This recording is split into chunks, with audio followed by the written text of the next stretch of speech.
Alors avant de passer à 1908, je fais juste une précision, qu'on m'a, expliquée dans le commentaire de la vidéo, je crois de 1906. Il me semble bien que c'était ça, ouais, pour le kinématoscope. Il semblerait, on a découvert en 2012 apparemment, des, courts-métrages, 8 petits courts-métrages, couleur, qui datent de 1901, qui ont été faits par Edward Turner, qui était un inventeur, britannique qui malheureusement est mort 2 ans après ça, en 1903, à seulement 30 ans. Mais voilà. Donc, apparemment, voilà, on avait déjà des premiers tests de couleurs au Royaume-Uni en 1901, ce qui est vachement cool. Et j'ai réussi à voir sur YouTube, je sais pas si j'ai vu tout, faudrait que je recompte combien j'en ai vu, mais j'ai vu tout parti de ces courts-métrages couleurs de 1901. Donc je les mettrai en description. Il y aura plus de films en description cette fois-ci, puisque après, on va passer 1908, il y aura encore un film que je montrerai. Donc 1908, justement, on peut y passer maintenant. Maintenant qu'on a fini de parler de ce truc de la couleur en 1901. Donc 1908, va y avoir quelques infos que je trouve assez cool. Alors bon, Pathé va ouvrir un nouveau cinéma à Paris, il me semble. Bon voilà, Pathé ouvre un cinéma, voilà, le cinéma qui ouvre, on s'en fout un peu. Enfin, c'est cool, ça se disperse, mais enfin voilà quoi. Mais, info que je trouve sympa, on va avoir la première société de publicité cinématographique. On va avoir le premier studio de cinéma japonais, premier studio qui va ouvrir au Japon, et on va avoir l'autre news que j'avais gardé en tête, que je trouvais sympa, que j'ai oublié. Premier journal de cinéma. Premier journal qui va porter sur le cinéma, qui du coup va en parler. Je crois que c'était un hebdomadaire, il me semble. Euh, donc ça, pareil, je trouve ça vachement sympa. On voit que du coup, ça commençait vraiment à prendre de l'ampleur. Et justement, on est en 1908, on va bientôt arriver dans les années 1910. Et 1910, là, le cinéma va s'accélérer encore plus. Comme je pensais justement, quand j'ai regardé les films que je pourrais regarder pour cette année-là, il y avait un film de Dwight Griffith. Et ce mec, on en reparlera. On en reparlera parce que là, du coup, il y a un de ses premiers longs métrages qui sort en 1908. Mais c'est pas de ça qu'on parlera. On va parler de lui en 1915 parce que les gens qui connaissent l'histoire du Ku Klux Klan et de certaines choses aux États-Unis connaissent probablement le nom de Dwight Griffith. DW, je sais pas c'est quoi le W, j'ai oublié. D.W. Griffith. On en reparlera, malheureusement. Malheureusement, je vais devoir en reparler parce que je pourrais pas passer à côté. Mais toujours est-il que j'ai choisi un autre truc en 1908 parce que là, je suis heureux.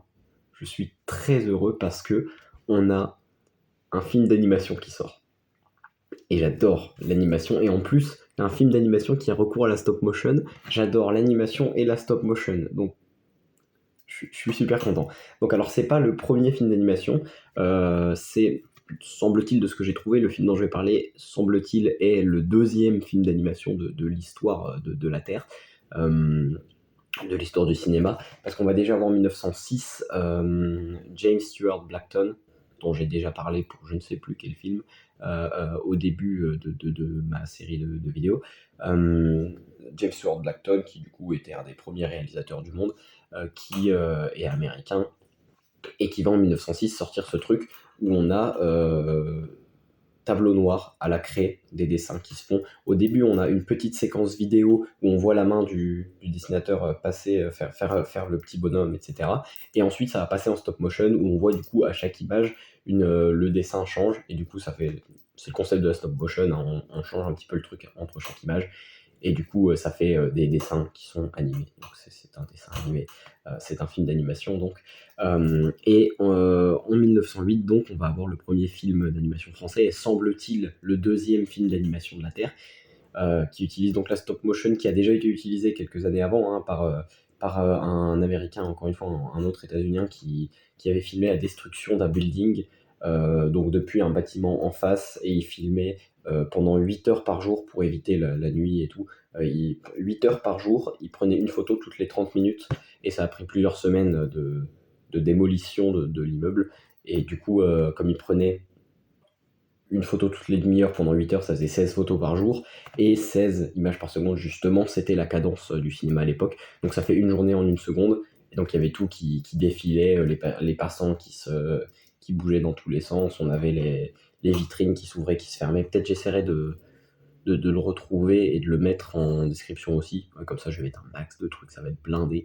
Donc on verra si j'arrive à mettre celui-ci en description, si j'arrive à le retrouver, mais après, je pense que j'aurai pas trop de mal. Donc ça, c'était déjà un concept de stop motion, un fonctionnement de stop motion, c'est ce qu'on appelait le mouvement américain à l'époque. Le mouvement américain parce qu'on faisait un tour de manivelle, en fait, c'est un mouvement justement parce qu'en fait, quand on fait un tour sur la caméra, ça fait une image, ça déplace la pellicule que d'une image, et du coup, on faisait un tour toutes les 30 minutes sur sa caméra, bon, pour les 30 minutes, et donc stop motion, en fait, on prend notre truc, on fait un tour, on change l'image, on refait un tour, et donc voilà. C'était le mouvement américain, du coup, nous on appelle ça la stop motion maintenant. Et donc, on va avoir, je reviens à mon sujet, Emile Cole en 1908, qui va faire un court-métrage d'animation que je trouve réellement génial. Parce que celui de Blackton, c'est de l'expérimentation, il est vachement sympa. Bon, c'est stylé parce que c'est le premier, c'est la première fois qu'un mec s'est dit, vas-y, je vais faire un dessin et je vais le filmer et tout, ça va faire de l'animation et tout. C'était vachement sympa. Mais bon, il dessine un bonhomme, oulala, il est pas gentil. Bon, j'ai pas envie de me moquer non plus, mais c'était pas quelque chose que j'ai tant aimé. Il y aurait, me semble-t-il, 3 minutes et quelques. Je me suis un peu ennuyé devant, quoi. J'ai tendance à m'ennuyer rapidement, mais n'empêche que je me suis ennuyé devant parce que c'était pas quelque chose de particulièrement qui m'a intéressé. Mais ce qui est différent avec Émile Cole, c'est que lui, il va prendre de l'encre de Chine sur du papier blanc, donc du noir sur du blanc, et ensuite faire un négatif total, comme il y a que du noir et du blanc, de toute façon le film n'est pas en couleur, donc il y a du noir et du blanc, il va faire un négatif pour que l'encre de Chine apparaisse blanche et le fond apparaisse noir, ce qui donne l'impression qu'on a une craie sur un tableau noir, sans doute c'était sans doute seulement un clin d'œil à Blackton, ou alors peut-être que c'était plus pratique de voir de cette manière, peut-être c'était plus stylé, plus joli, j'en sais rien, mais probablement du coup un clin d'œil à Blackton, à mon avis. Pas que à mon avis, hein, je sors pas ça de mon chapeau évidemment. Mais toujours est-il que du coup ce film de Emile Cole est beaucoup plus court, il a duré 1 minute 56, bon, en fait je dis beaucoup plus court, 1 minute de moins que celui de Blackton, mais proportionnellement, on est sur du un tiers de moins. Donc 1 minute 56, et je l'ai trouvé beaucoup mieux, parce qu'il y a des transformations, je le trouve super intelligent. En plus, il casse le quatrième mur, parce qu'on a le bonhomme dans le dessin, il est assis, il regarde l'opéra et tout, et il y a une autre qui arrive avec plein des cheveux, des trucs énormes, il lui arrache ses trucs pour pouvoir voir devant lui, et justement je dis il casse le quatrième mur, parce qu'à un moment il a le machin, il sait pas quoi en faire, il déchire la feuille, le petit bonhomme déchire la feuille, passe le machin, et voilà, refait. Donc ça, moi je trouve ça cool. Je trouve ça vachement construit de manière intelligente, assez rigolo même, hein, parce que bon, on a le droit de dire que c'est rigolo. Donc ce film d'Emile Cole, je le trouve vraiment super, et c'est un des premiers films d'animation qui du coup va être projectionné. Enfin, la première projection va avoir lieu en 1908 justement, par Gaumont, parce que encore une fois c'est toujours Gaumont ou Pathé à l'époque, du moins en France, il n'y a que qui font des trucs. Mais ça va commencer, ça va venir après, ça va venir, vous en faites pas. Donc voilà, je crois que j'ai plus grand chose à dire. Tout simplement, Émile Cole, banger. L'animation, j'adore. Je kiffe l'animation, c'est génial. C'est ça, ça me passionne. Faut que je trouve un moyen de parler d'animation sur ce compte. C'est pas grave.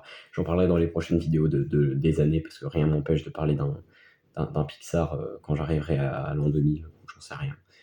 Mais dans tous les cas, je verrai bien en fonction de ce qui vient, et un jour, je trouverai le moyen de poster quelque chose en rapport avec l'animation. De toute façon, j'ai un court-métrage d'animation qui devrait être fait d'ici la fin des vacances d'été. Bon, on verra bien. On verra bien. Toujours est-il, voilà. Je vous mets donc les courts-métrages de Edward Turner.